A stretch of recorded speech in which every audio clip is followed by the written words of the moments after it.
Welcome to Headphone News, International Edition for Sunday, November 17, 2024. Tropical storm Sara hits northern Honduras. Tropical storm Sara made landfall in northern Honduras late Thursday evening. The storm was about 105 miles west-northwest of Cabo Gracias a Dios, which is near the Nicaragua border. Sara is moving west at 9 miles per hour and has maximum winds of 45 miles per hour. Heavy rainfall is expected across Central America and southern Mexico. Forecasts indicate that total rainfall could reach between 10 and 20 inches, with some areas potentially getting up to 30 inches. These conditions raise the threat of flooding and landslides. While the storm is expected to weaken as it moves through Central America, it will continue towards the Yucatan Peninsula in Mexico. G7 leaders reinforce support for Ukraine. On November 16, 2024, leaders of the group of 7 major democracies met in Rome, Italy, to reaffirm their commitment to impose strong sanctions on Russia for its invasion of Ukraine. The G7, consisting of the US, Canada, Japan, France, Germany, the UK, and Italy, voiced solid support for Ukraine as the conflict nears its 1,000th day. The leaders stated that Russia continues to be the main obstacle to peace and committed to maintaining sanctions and export controls to hold Russia accountable. This meeting underlines the G7's united stance in supporting Ukraine and ensuring stability in Europe. Gabon votes on new constitution for democracy. On November 16, 2024, voters in Gabon took part in a significant referendum to decide on a new constitution. This proposed constitution seeks to reshape the country's government after the recent overthrow of the Bongo family. The new rules would limit the presidency to 2 terms and remove the prime minister's role. French would be recognized as Gabon's working language, and presidential terms would last 7 years. Interim President General Oligui Nguema, who assumed power following a coup in August 2023, urged citizens to support these changes. This referendum marks a crucial step toward establishing democracy in Gabon. Zelenskiy calls for diplomacy to end Ukraine-Russia conflict. On November 16, 2024, President Zelenskiy of Ukraine stressed the urgent need for diplomatic efforts to bring an end to the ongoing conflict with Russia. This appeal for action comes after Donald Trump's recent victory in the U.S. presidential election. Zelenskiy pointed out that while the U.S. political landscape may change, Russian President Putin shows little interest in true negotiations as military operations continue. In eastern Ukraine, Russian forces are making significant advances, particularly near Kurakhove, located about 7 kilometers or 4 miles from Pokrovsk. Zelenskiy also highlighted challenges in equipping Ukrainian military forces, primarily due to delays in receiving essential military aid from the U.S. Congress. In response, Ukraine is ramping up domestic weapons production, with various new missile types currently in testing. The situation remains tense as Ukraine seeks a lasting resolution to the conflict. UK trade focus turns to US after Trump's election. On November 16, 2024, Stephen Moore, a top advisor to US President-elect Donald Trump, called for the United Kingdom to prioritize its trade policies with the United States rather than pursuing closer ties with the European Union. Moore criticized the EU's economic model as socialist and suggested that strengthening ties with the US could result in a favorable trade agreement. Meanwhile, Bank of England Governor Bailey and Prime Minister Starmer stressed the need to maintain relationships with the EU while the UK redefines its trade strategy following Brexit. Ongoing discussions highlight the challenging decisions facing UK leaders as they navigate international trade. Urgent call for climate financing before G20 summit. The United Nations climate chief Simon Steele is urging G20 leaders to increase financial support for climate action. This appeal comes during discussions at the Conference of the Parties, known as COP29, taking place in Baku, Azerbaijan. Negotiators are struggling to reach agreements on the funding necessary for developing countries to address climate change. Steele emphasizes the need for more grants, loans, and debt relief. Economists warn that developing nations will need at least $1 trillion each year by the end of the decade to tackle climate challenges effectively. As G20 leaders prepare for their summit in Rio de Janeiro, Brazil, the urgency for decisive action on climate finance remains critical. Family of hostage calls on leaders for action. A family of an Israeli-American hostage is calling for immediate action from political leaders. Eden Alexander, 20 years old, is one of the 101 hostages held by Hamas in Gaza. His family recently met with President Biden and former President Trump, urging both leaders to work together to bring the hostages home. This meeting came after significant political changes, including Trump's recent election win and the appointment of a new defense minister in Israel. Varda Ben Baruch, Eden's grandmother, expressed hope that collaboration could lead to positive outcomes. However, no specific plans for the hostages' release were mentioned. The crisis began after the Hamas attack on October 7, 2023, and the ongoing conflict has intensified, highlighting the pressing need for attention and decisive action. Protests in Abkhazia's parliament over investment agreement. In the breakaway region of Abkhazia on the eastern coast of the Black Sea, protests broke out on November 16, 2024. Demonstrators stormed the parliament building in Sukhumi after a controversial investment agreement with Russia was announced. Protesters accused President Bazania of using his relationship with Russia to consolidate power. He responded to the unrest by announcing plans to resign and calling for a snap election, but stated that protesters must first leave the parliament. This situation reveals ongoing tensions in the region, where local governance is heavily influenced by external factors. Xi Jinping critiques protectionism at APEC summit in Peru. At the Asia-Pacific Economic Cooperation Summit in Lima, Peru, Chinese President Xi Jinping criticized protectionism and called for greater economic cooperation. These remarks come as Donald Trump gets ready for a potential return to the presidency in January 2025, during which he has promised to impose tariffs above 60% on Chinese imports. Xi highlighted the need to strengthen global economic relationships and detailed China's measures to encourage foreign investment. This situation underscores the ongoing tensions between China and the United States over trade policies. The summit is attended by numerous Chinese business leaders looking to forge connections in Latin America. Venezuela releases political prisoners amid protests. On November 16, 2024, in Caracas, Venezuela, at least 10 political prisoners were released from Yar 3 prison. This action comes in the wake of protests that erupted after the presidential election on July 28, during which around 1,800 individuals were detained amid allegations of election fraud. Reports reveal that 28 people died during these protests, with nearly 200 more injured. Human rights group Foro Penal reported on these developments, emphasizing ongoing concerns about the Venezuelan government's treatment of dissent. The administration of President Maduro is facing increasing criticism for its handling of human rights issues. The release of these prisoners may be a response to growing international pressure regarding the country's human rights situation. Canadian government shuts down TikTok offices. The Canadian government has ordered the closure of TikTok's offices in Toronto and Vancouver due to concerns over national security and potential data sharing with the Chinese government. Canadian influencers worry that this shutdown might lead to a full ban on the TikTok app. Influencer Naomi Lutnick, who has over 500,000 followers, shared her disappointment about losing support from TikTok's local offices. This move raises important questions about the future of TikTok and its effect on the digital economy in Canada. Guilty verdict in Ottawa murder case.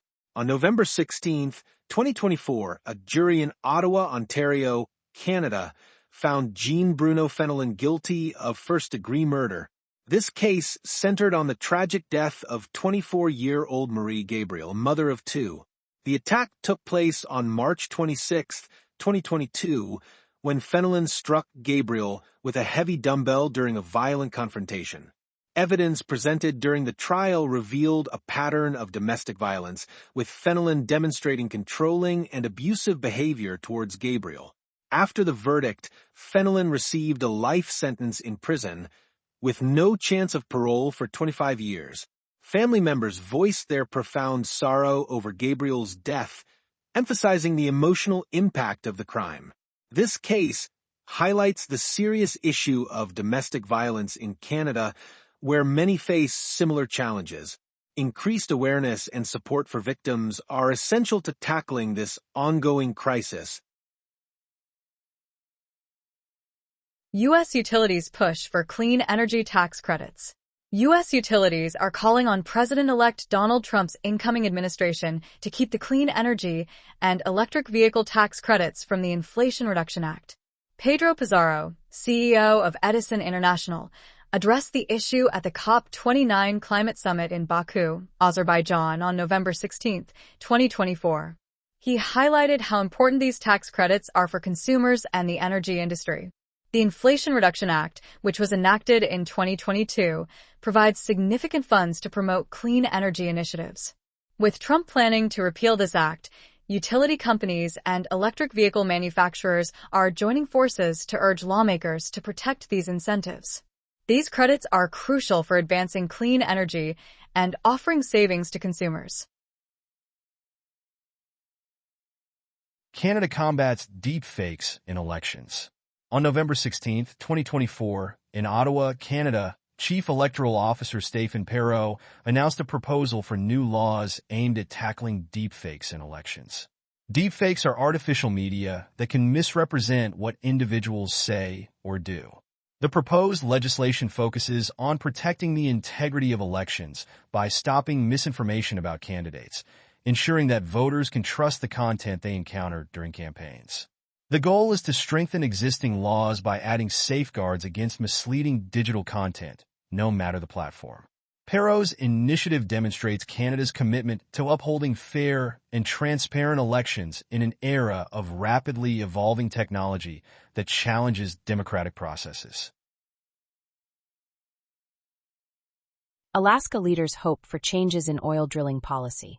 Political leaders in Alaska are optimistic that President-elect Trump will lift recent restrictions on oil drilling. The attention centers on the Arctic National Wildlife Refuge, a vital area rich in oil resources.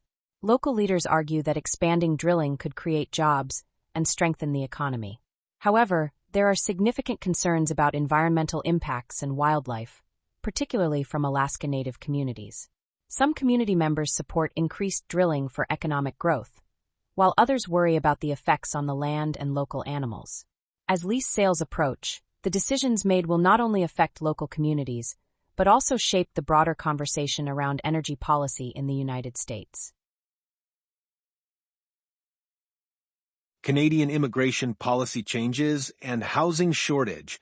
The Canadian government is implementing major changes to its immigration policy to tackle the ongoing housing shortage. The Office of the Parliamentary Budget Officer states that the government is overestimating the benefits of these immigration cuts on the housing market. It is projected that Canada needs to build 1.3 million new homes by 2030 to effectively close the housing gap. The new immigration plan is expected to reduce this shortfall by 534,000 homes. Additionally, forecasts indicate a potential population decline of 0.2% annually in 2025 and 2026, an unusual occurrence for Canada. These immigration reductions could lead to labor shortages and negatively impact the economy. Immigration is an essential factor in supporting the housing market and overall economic growth in Canada. Colombia's push for renewable energy at COP29. Colombia is striving to move away from fossil fuels. At the recent United Nations climate talks, known as COP29 in Baku, Azerbaijan, Colombian leaders discussed the need for assistance from wealthier nations. President Petro and Environment Minister Muhammad emphasized that Colombia's oil reserves are projected to last only about 7 more years. Heavy reliance on oil and coal poses challenges to this transition. Colombia hopes to attract significant investments, approximately 40 billion Colombian pesos, around $10.51 million, for renewable energy projects to support this change.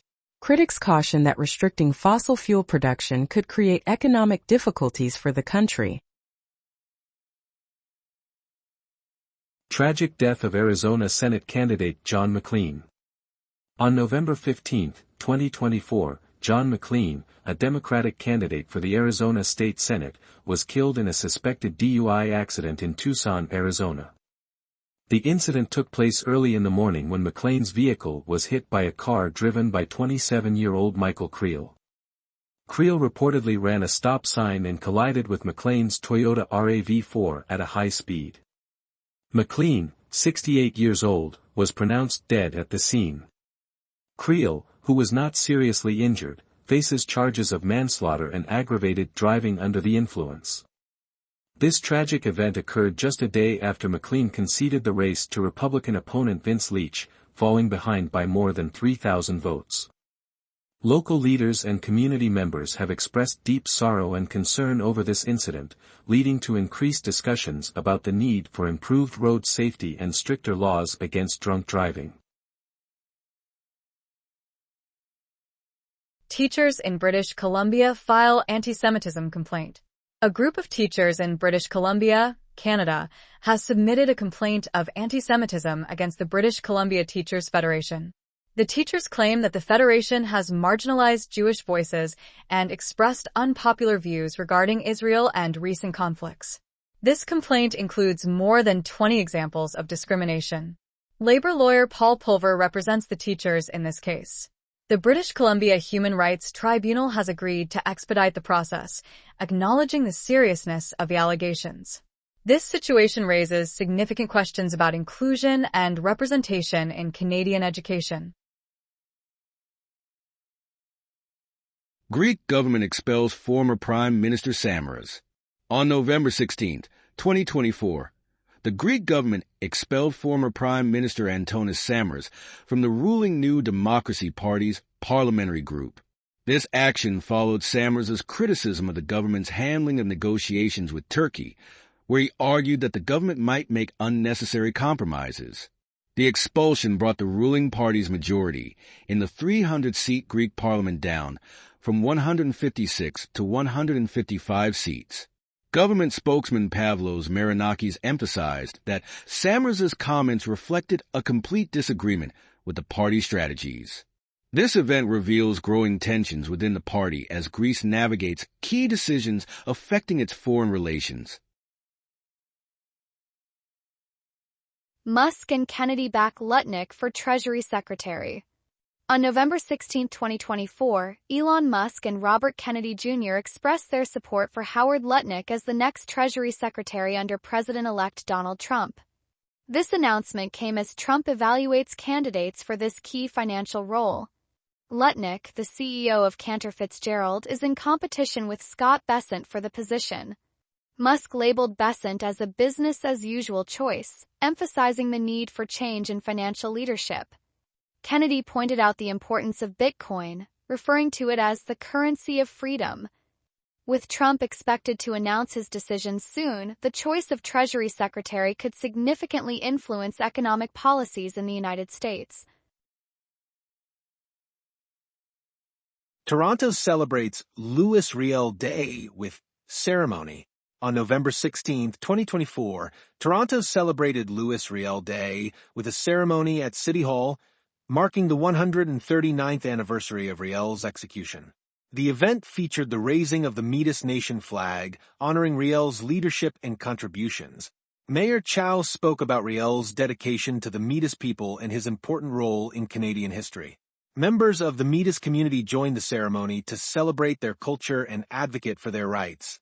This gathering aimed to remember the challenges faced by the Métis and reinforce the commitment to achieving equality and respect for all. China seeks stronger relations with the U.S.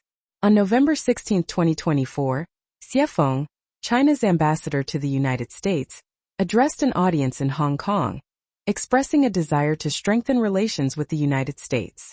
He highlighted the importance of cooperation in trade, agriculture, and energy, stating that China does not aim to replace the U.S. but seeks a partnership built on shared interests.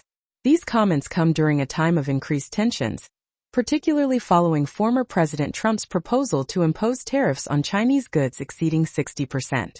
Xi emphasized the need for open dialogue to address common concerns and promote collaboration, aiming to foster a more stable environment for both nations' economies. Trudeau at APEC summit in Lima on November 16, 2024. Prime Minister Trudeau attended the Asia-Pacific Economic Cooperation APEC summit in Lima, Peru. At the summit, he met with South American leaders, including Presidents Boluarte of Peru and Boric of Chile. Important discussions centered on enhancing trade relations and tackling barriers to trade. Rising protectionism emerged as a key concern, especially with President-elect Trump's proposed tariffs. Trudeau also planned to hold a press conference later that day to share updates on the summit's outcomes. This event highlights the significance of cooperation among Pacific Rim nations to promote economic growth. Kamala Harris fundraising efforts after election loss. On November 16, 2024, reports surfaced indicating that Kamala Harris, the Vice President of the United States, and the Democratic Party raised over $1 billion following a recent election defeat to Donald Trump. However, the campaign now faces significant financial challenges. Harris continues to reach out for donations from supporters, with a focus on small contributions. These fundraising efforts aim to address immediate financial needs while countering the incoming Republican administration. Comments from Democratic strategist Adrian Hammond highlight the critical need for increased funding, as the campaign's expenses have exceeded the money raised. The Democratic Party is working to maintain its operations as the political landscape changes following the election. Elon Musk endorses Howard Lutnick for U.S. Treasury Secretary. On November 16, 2024, billionaire entrepreneur Elon Musk expressed support for Howard Lutnick as a candidate for U.S. Treasury Secretary in the upcoming administration of President-elect Donald Trump. Musk believes Lutnick would bring meaningful change if appointed. As the CEO of Cantor Fitzgerald, Lutnick is viewed as a strong candidate, especially as Trump's team prepares to fill this important position. Musk contrasted Lutnick with Scott Bessent, calling Bessent a business-as-usual choice. The role of Treasury Secretary is vital, especially in light of current economic challenges like inflation and rising prices, even though unemployment rates remain low. Lutnick has long-standing ties to Trump, having helped with fundraising during the campaign. The discussions around this nomination underscore ongoing debates about the U.S. economy and the necessity for effective leadership. Whoopi Goldberg faces bakery controversy. In Staten Island, New York, Whoopi Goldberg is under pressure to apologize to Holterman's Bakery. On her show, The View, Goldberg claimed the bakery turned down her birthday cake order because of her political views. Staten Island Borough President Vito Fossella defended the bakery, stating that the refusal was due to equipment issues, not politics. Bakery owner Jill Holterman backed this explanation and mentioned a surge in orders following the incident. This situation emphasizes how statements from influential figures can significantly affect local businesses. Release of prisoners in Venezuela after controversial elections. On November 16, 2024, the government of Venezuela announced that at least 70 people were released from detention following protests tied to the presidential elections held on July 28. Attorney General Tariq Saab stated that 225 cases related to these detentions would be reviewed. The protests followed allegations of electoral fraud, leading to 28 deaths and about 200 injuries. The situation in Venezuela remains tense, marked by repression and a severe economic crisis impacting the population. Japan raises concerns over North Korean troops in Ukraine. On November 16, 2024, Japan's Foreign Minister Iwaya visited Kyiv, Ukraine, to discuss the worrying presence of North Korean troops in the conflict. Reports indicate that about 12,000 North Korean soldiers have been sent to support Russia. Iwaya stated that this development could greatly impact security in East Asia. The meeting allowed both ministers to reaffirm Japan's ongoing support for Ukraine and consider additional sanctions against Russia. Meanwhile, Kyiv experienced drone strikes from Russian forces, intensifying the violence in the region. Federal judge blocks overtime pay expansion. On November 15, 2024. A federal judge in Texas ruled against a new Biden administration rule designed to expand overtime pay for salaried workers. The proposed rule sought to raise the salary threshold for overtime pay from $35,568 to $43,888, with plans to increase it further to $58,656 next year. The judge determined that the Labor Department exceeded its authority with this rule. This decision impacts approximately 4 million workers who would have qualified for overtime protections. Consequently, the previous salary limit set in 2019 will remain in place. Business groups had raised concerns about the potential negative effects on employers. This situation is not the first instance of legal challenges against efforts to enhance overtime protections. Similar proposals from the Obama administration faced setbacks as well, including a notable block in 2016. That is all the news for today. Thank you for listening to today's Headphone News. News summary brought to you by AI.